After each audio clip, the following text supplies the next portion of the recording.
دل ہے میرا منور ایک ایسی روشنی سے جس کو جلا ملی ہے عشق محمدی سے. آل نبی کی مدحت کچھ اور بڑھ گئی ہے, آل نبی کی مدحت کچھ اور بڑھ گئی ہے جب سے ہوا ریٹائر میں اپنی نوکری سے.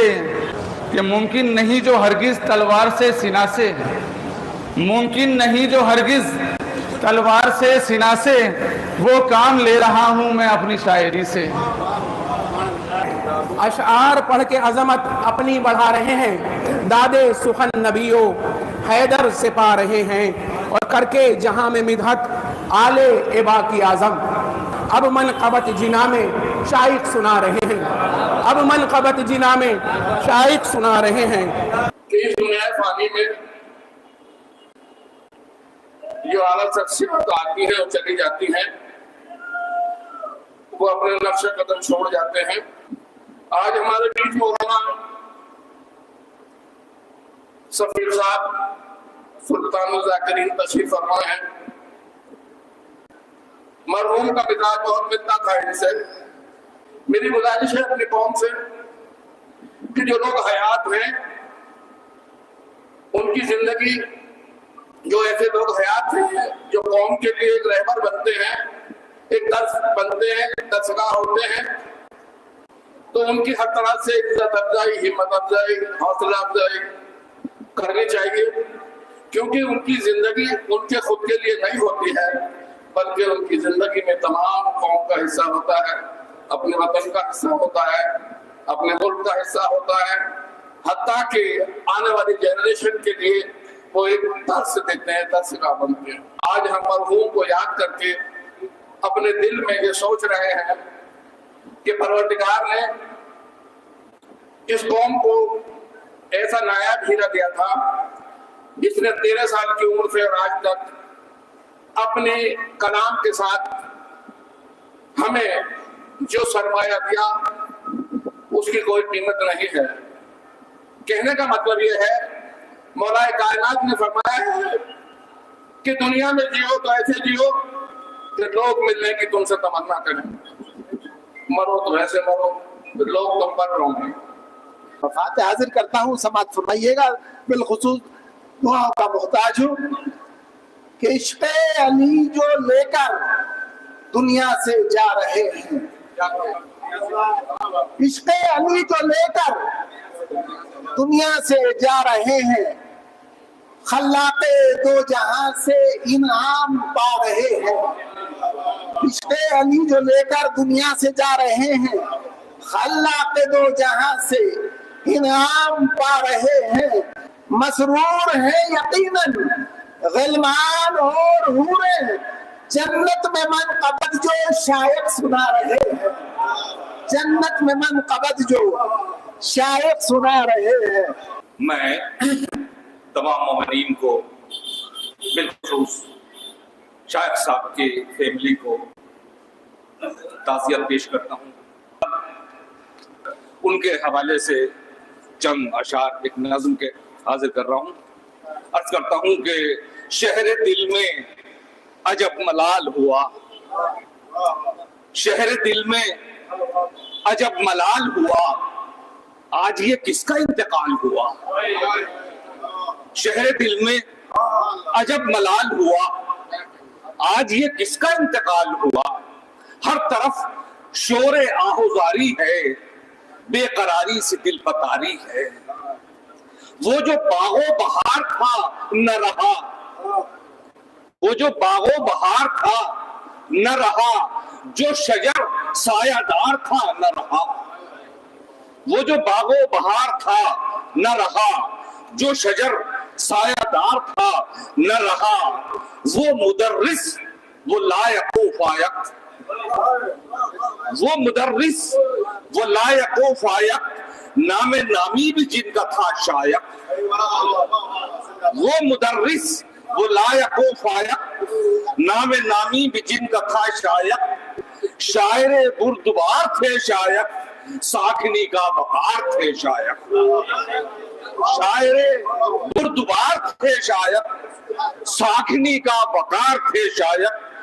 کر کے ہم سب کو وہ اداس گئے، کر کے ہم سب کو وہ اداس گئے، خود میں پنجتن کے پاس گئے، کر کے ہم سب کو وہ اداس گئے، خود میں پنجتن کے پاس گئے، کس طرح اپنے دل کو سمجھائیں، ڈھونڈنے ہم انہیں کہاں جائیں۔ نظم کا اصل مدعا ہے یہی، یعنی اللہ سے دعا ہے یہی، سوگواران پر عنایت کر یا رب ان کو غریق رحمت کر۔ اب پیغمبر کلام ختم کرو، قصہ ناتمام ختم کرو۔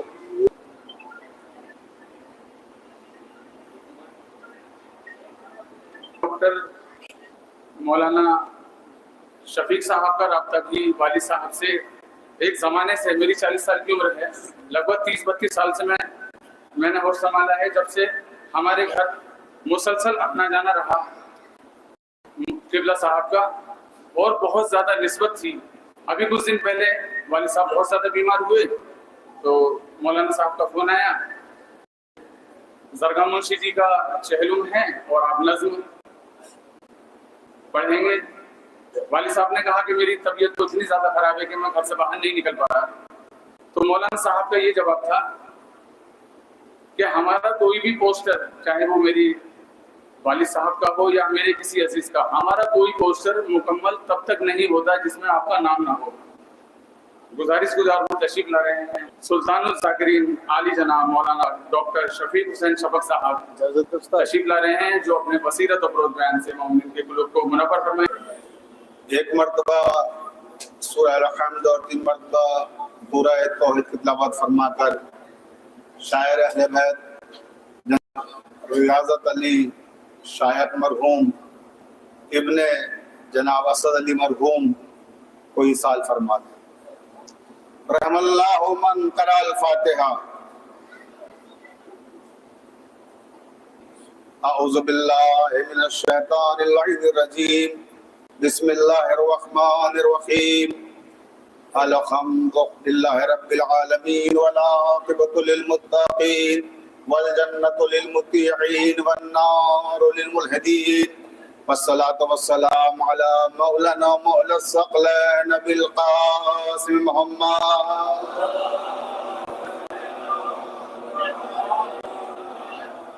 وآلہ الطیبین الطاہرین المعصومین المظلومین، ولعنۃ اللہ علی اعدائہم اجمعین من یومنا ھذا الی قیام یوم الدین۔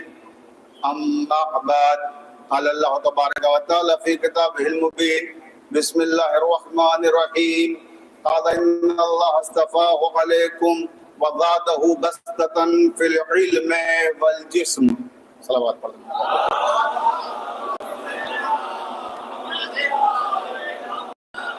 یہ کائنات اور اس کائنات کا ذرہ ذرہ محمد والے محمد علیہ السلام کا مقروض ہے۔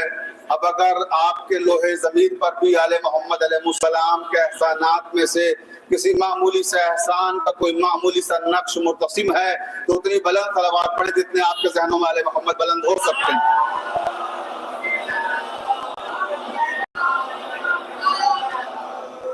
واجب الاحترام سامعین کرام، محبان اہل بیت علیہ السلام، آج کی یہ مجلس جس عظیم المرتبت شاعر کے 40ویں کی مجلس ہے، اس مجلس کو خطاب کرنا میرے لیے افتخار کا باعث ہے، کیونکہ جناب ریاضت علی شایخ ساکھنوی نہ صرف یہ کہ ساکھنی کے لیے وجہ افتخار تھے، بلکہ وہ ہندوستان کے لیے وجہ افتخار تھے، بلکہ شاید میں نے ان کی شخصیت کو محدود کر دیا ہندوستان تک۔ وہ ہندوستان کے لیے وجہ افتخار نہیں تھے، بلکہ وہ اردو زبان کے لیے وجہ افتخار تھے۔ جہاں جہاں اردو بولی جاتی ہے اور جہاں جہاں اردو بولنے اور لکھنے والے لوگ پائے جاتے ہیں، وہاں وہاں ریاضت علی شایخ صاحب کے نام سے لوگ واقف ہیں اور ان کے کلام کو انہی نے پڑھا ہے، ان کے کلام کو انہی نے سنا ہے۔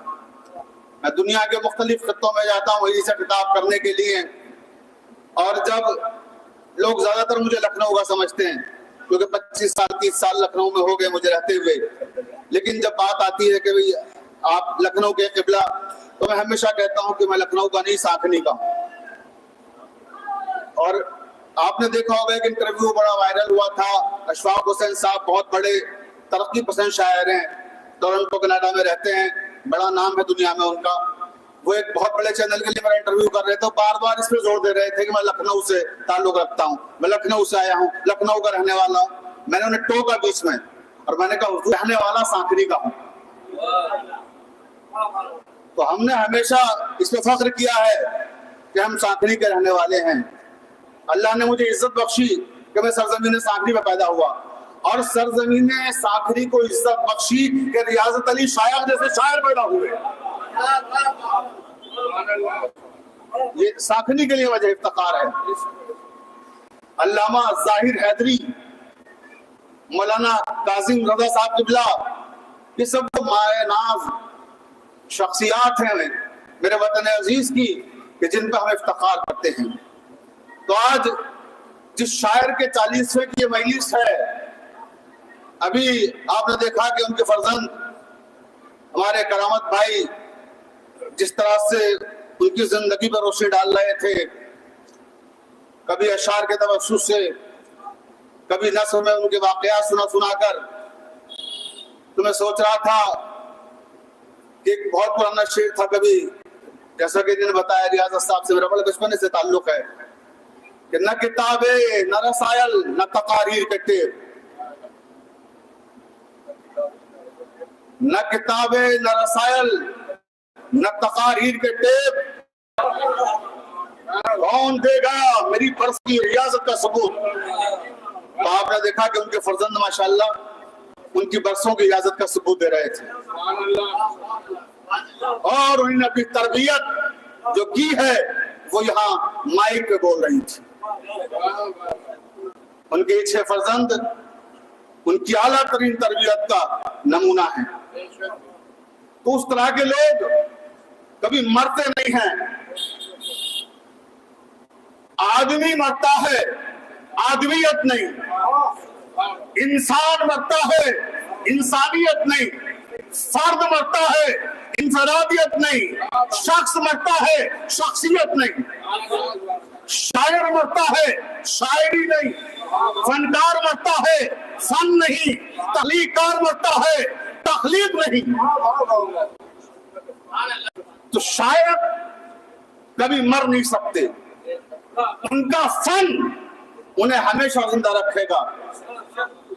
تقریباً 1 درجن کتابیں ہیں جو انہوں نے اپنا شاہکار چھوڑی ہیں، 1-2 کتابیں نہیں، 1 درجن کتابیں، جس میں سے کچھ کتابیں نمونتاً ان کے فرزندوں نے آپ کے سامنے لگائی ہیں، لیکن یہ کل اثاثہ نہیں ہے، اس کے علاوہ بھی اثاثہ ہے بھی۔ اور انہوں نے ایسے موضوعات پر اور ایسی کتابیں لکھی کہ اس وقت ان موضوعات پہ قلم اٹھانا بہت ہمت کا کام تھا، اس کے لیے بہت بڑا دل چاہیے تھا۔ ابھی ہمارے استاد محترم ماسٹر چاندک صاحب قبلہ محو گفتگو تھے ریاضت شایخ صاحب کے گھر پر، تو بات چل رہی تھی کہ شایخ صاحب انقلاب ایران کی معرفت اس وقت کرتے تھے جب اکثر لوگ انقلاب کے مخالف تھے۔ 79 میں یہ انقلاب آیا، اس کے بعد تو دنیا نے انقلاب کی تعریفیں کی، لیکن ریاضت علی شایخ اس شخص کا نام ہے جو انقلاب کے آنے سے 15 سال پہلے انقلاب کی تعریفیں کر رہے تھے۔ یہ معرفت، یہ ادراک، اور یہ زبانی باتیں نہیں کر رہا ہوں، ثبوت ہے، پروف ہے۔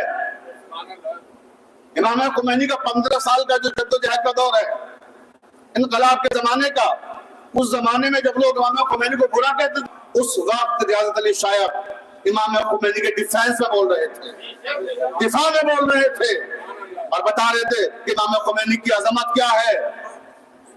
2 چیزیں ہوتی ہیں، ایک بصارت، ایک بصیرت۔ شایخ ساکھنوی اس شخص کا نام ہے جس میں بصارت ایک بصیرت تھی، جو آنے والے زمانے کا ادراک رکھتا ہو۔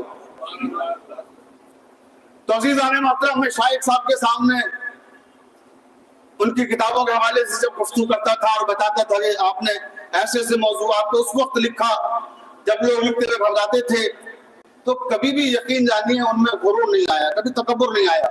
بہت انکسار کے ساتھ کہتے تھے کہ میں نے کوشش کی ہے قبلہ. انکساری کا پیکر تھے.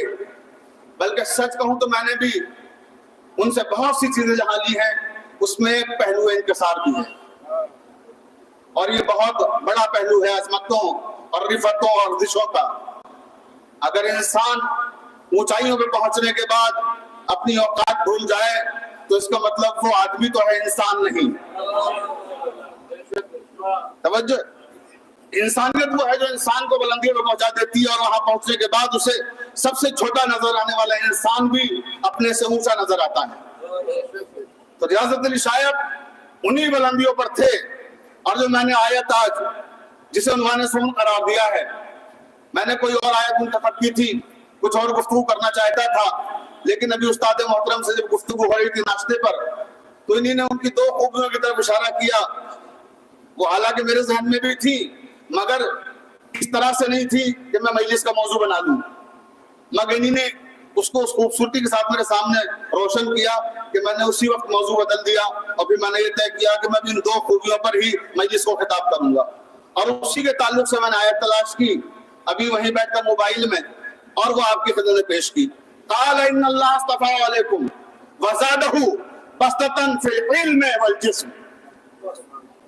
پروردگار عالم سورہ بقرہ کی 247 آیت میں ارشاد فرما رہا ہے کہ ہم جنہیں منتخب کرتے ہیں، ہم جنہیں اپنا برگزیدہ بناتے ہیں، ہم جنہیں اپنا مقرب بناتے ہیں، ان میں 2 خوبیاں دیکھتے ہیں. ان 2 خوبیوں کی وجہ سے وہ ہمارا تقرب اختیار کرتے ہیں، وہ ہمارے مقرب بنتے ہیں. وہ 2 خوبیاں کیا ہیں کہ ہم سے تقرب اختیار کرنے والی خوبیاں جو ہیں اور جن کی بنیاد پر ہم اسے منتخب کرتے ہیں، پہلی شے کا نام ہے علم.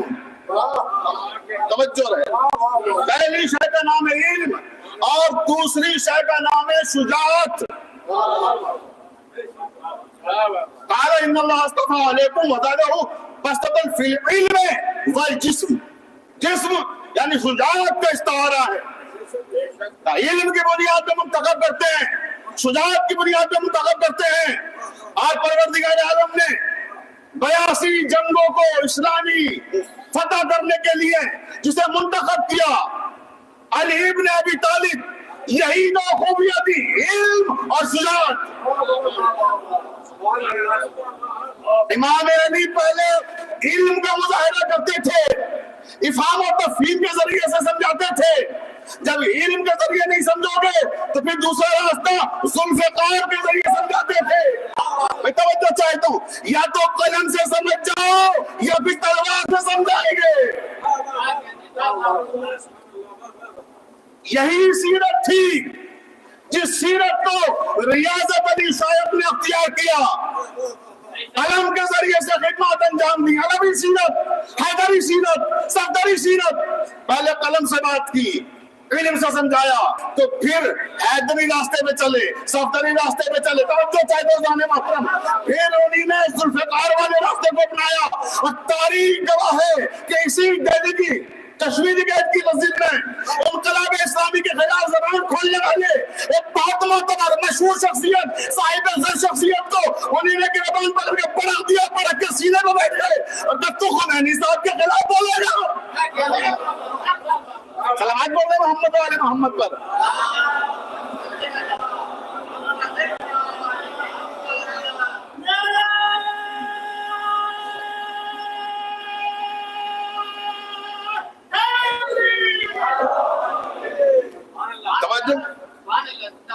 تو وہ کوئی معمولی شخصیت نہیں تھی جسے کشمیری گیٹ میں ریاضت علی شائخ نے گرا کے مارا تھا.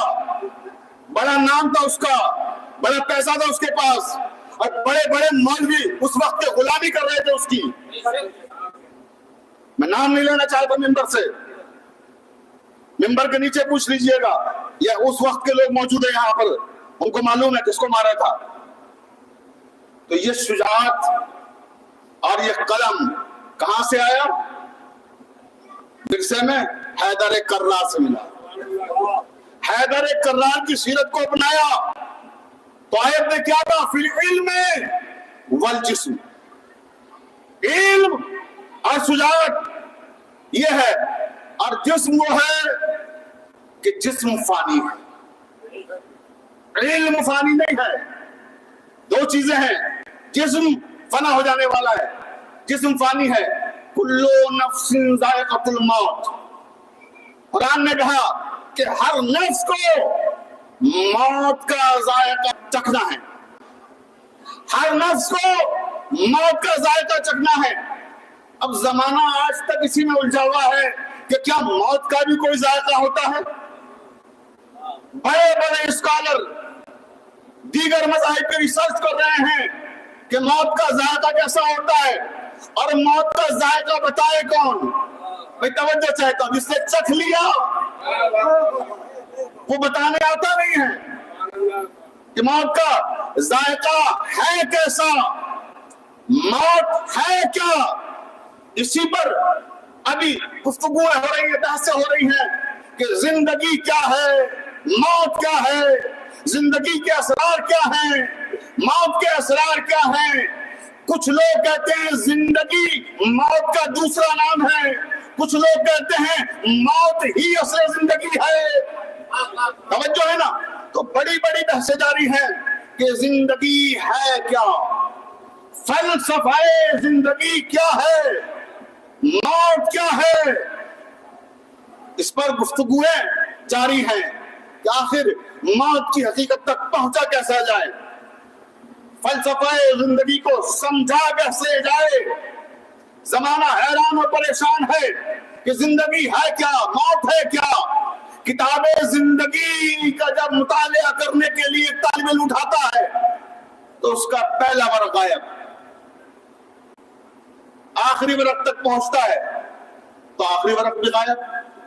تو آپ مجھے انصاف سے بتائیے، جس کتاب کا نہ پہلا ورق معلوم ہو نہ آخری ورق معلوم ہو تو انسان اسے سمجھے کیسے؟ بہت توجہ چاہتا ہوں. زندگی کیا ہے؟ عناصر کا ظہور ترتیب. موت کیا ہے؟ انہی اجزاء کا پریشان ہونا. تو انسان ابھی سمجھ ہی نہیں پا رہا ہے کہ یہ زندگی ہے کیا، موت کیا ہے. اب عزیزان محترم، ذائقہ کس طرح سے چکھا جاتا ہے موت کا، اور ذائقہ چکھتا کون ہے؟ جسم چکھتا ہے یا روح چکھتی ہے؟ یہ بھی بحثیں ہیں، بڑی عالمانہ بحثیں ہیں کہ موت کا ذائقہ روح کو چکھنا پڑتا ہے یا جسم کو چکھنا پڑتا ہے. جب انسان مر جاتا ہے اس کا جسم صحیح و سالم، اس کی آنکھیں ہیں، اس کا چہرہ ہے، اس کے ہاتھ ہیں، اس کے پاؤں ہیں، تو سب کچھ تو ہے، مگر مر گیا. تو اگر جسم نے ذائقہ چکھ لیا تو یہ مرا کیسے؟ کیا اس کا مطلب یہ ہے کہ جو ذائقہ چکھ لے وہ مر جاتا ہے؟ اور اگر جسم نے چکھا ہے تو پھر روح کہاں گئی؟ اگر ذائقہ جسم نے چکھا تو روح نے کیوں ساتھ چھوڑ دیا؟ تو روح کو تو ہونا چاہیے، تو روح بھی نہیں ہے. تو آخر ذائقہ چکھتا کون ہے؟ تو زندگی کے فلسفے کو اس نے سمجھایا 3 لفظوں میں، جو خالق موت و حیات تو نہیں ہے مگر موت و حیات کی خلقت کو اپنی آنکھوں کے سامنے دیکھا ہے. ایک توجہ چاہتا ہوں، امام علی علیہ السلام فرماتے ہیں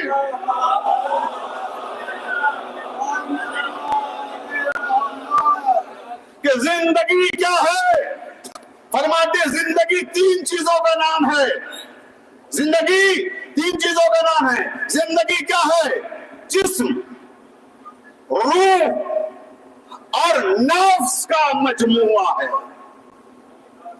3 چیزیں ہیں زندگی، جسم، روح اور نفس. اب ذائقہ کون چکھتا ہے؟ موت کا ذائقہ کون چکھتا ہے؟ زندگی میں نفس چکھتا ہے، جسم چکھتا ہے، روح چکھتی ہے. توجہ چاہتا ہوں، مولا فرماتے ہیں کہ اللہ نے انسان کو 3 چیزوں سے بنایا، جسم،